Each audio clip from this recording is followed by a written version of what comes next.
Hello everyone, my name is Mitchell and I'm currently working on my new project called Mat 7. I teamed up with Bobby Torres from Frightbox Recording. He used my new song Keep You Alive in his new video to show you how to mix heavy guitars. Let me know what you think of the video, give him a like, follow him on Instagram or YouTube, and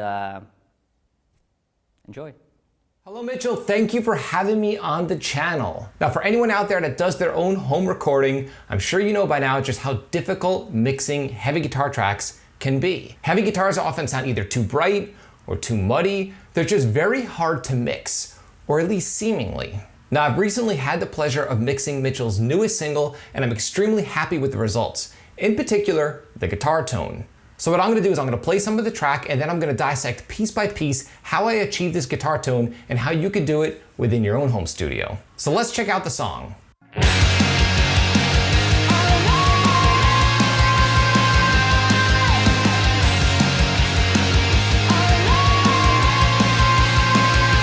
this what you wanted?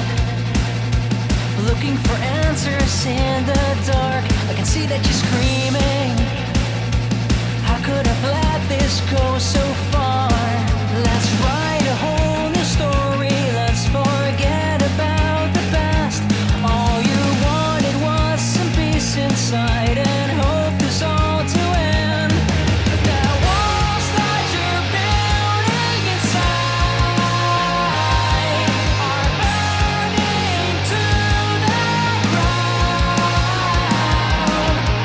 Okay, so in my opinion, that's a pretty decent guitar mix. It all sounds fat, but very clear, which is often the goal.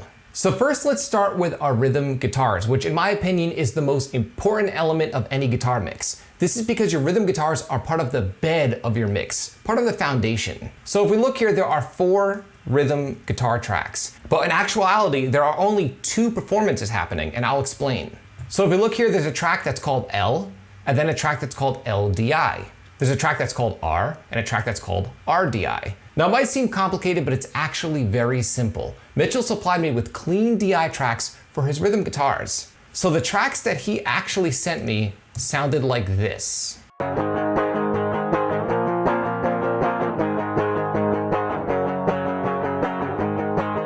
So as you can hear, it's just a clean DI signal. Now this is powerful because I was able to take that DI and then use any guitar tone that I wanted. And this is the real trick to a great guitar mix, is getting your guitar tone right at the source. Now the good news is you don't need an expensive amp or even an expensive amp sim.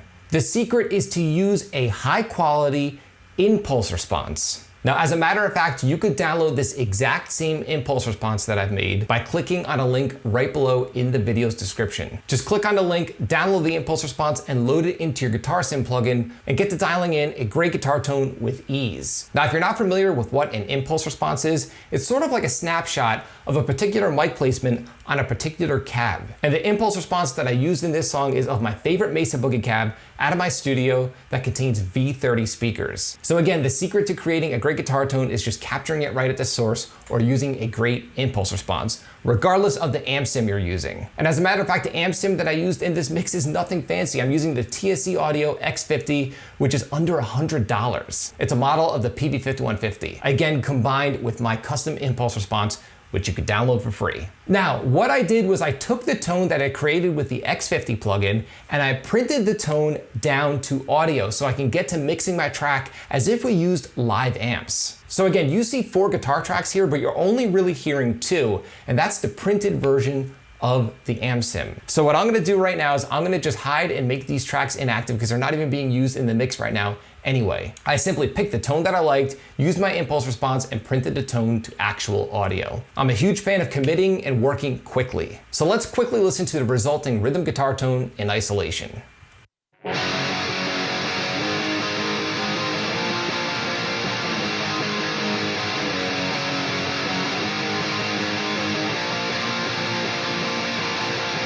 Again, a pretty decent tone. Now, even though the source tone was pretty solid, I did do a few things as far as mixing is concerned to help fit it into the context of the mix. So these 2 rhythm guitar tracks have no processing on the tracks themselves. No EQ, and no compression. But both of them are being sent to a stereo submix that has a little bit of multiband compression. This multiband compressor is set to compress the range only from about 90 Hz to around 200 Hz. It's just there to help control the palm mutes from whenever they happen within the song. So this multiband compressor has 4 bands, a low band, a lower mid, a higher mid, and a high band, and all of them are bypassed and not being used except for that low mid band. So let's take a look at the gain reduction that's taking place in this multiband compressor. Is this what you wanted? Looking for answers in the dark. I can see that you scream. So if you notice, the compressor is really kicking into gain reduction only when Mitchell is really digging in with palm muting. That's the goal. Compression only in the range where it needs it. So aside from the multiband compression, I just have some basic EQ happening on my guitar submix, which again is affecting both left and right rhythms at the exact same time. So I have a high pass filter set to 100 Hz and a low pass filter set to about 10K. This is to make room for my kick drum and bass guitar, as well as my cymbals. Because remember, a high pass filter gets rid of low end, and a low pass filter gets rid of high end. Aside from that, I have a little bit of notching in the mid range, and that's about it. Just very, very subtle EQ to help fit an already good tone into the context of the mix. Now, rhythm guitars are definitely the most challenging part of any mix because, like I said, they're part of the foundation of the mix. If you have a bad rhythm guitar tone, you're gonna have a bad mix regardless. So concentrate on dialing in a great rhythm guitar tone at the source, and a proper impulse response will help get you there. Again, you can download this exact impulse response for absolutely free. Mitchell will leave a link right below in this video's description. So with that being said, if you have a solid rhythm guitar tone happening, your lead guitars become a breeze. And that's definitely the case within this mix. Now we do have some extra guitar layers that take place on top of the rhythm guitars, but they were a breeze to mix. Again, because we got the rhythm guitars right at the source. So the first layer that kicks in is a lead guitar during the intro of the song. Let's take a listen to that lead guitar.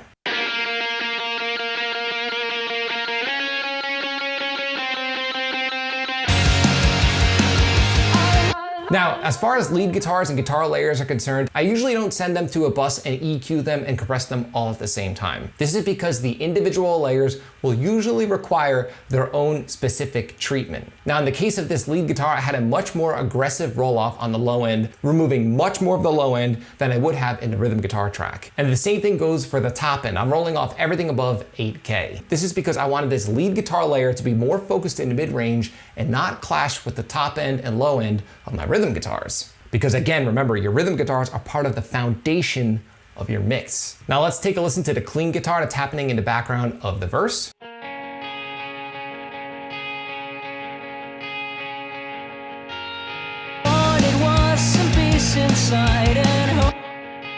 Again, very simple EQing, just a roll off at 100 Hz and a low pass roll off at 8K. And let's see what's happening on the guitar solo.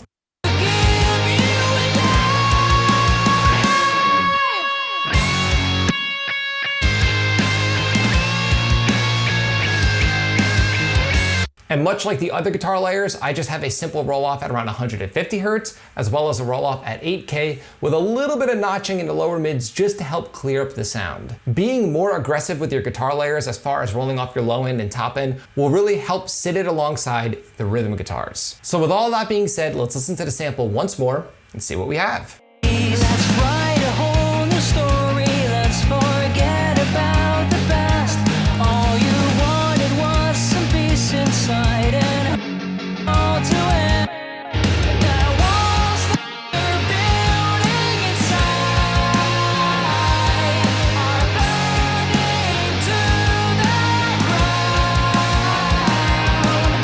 You thought that you had discovered a way out. I promise to give you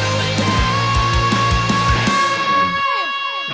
So as you can tell, all these guitar tracks fit together like a glove, and it took no fancy trickery or fancy plugins to achieve this result. And again, the most important element of all was the use of a solid impulse response on my guitar sim track. And again, you could download that impulse response for absolutely free. There's a link below in this video's description. So hopefully this helps you out if you do your own home recording and you're looking to take your productions to the next level. I know just how difficult mixing can be, especially when it comes to mixing guitars, but it doesn't have to be that way. So hopefully you could take something away from this short tutorial and use it in your future productions. Thanks again. You thought that you had discovered a way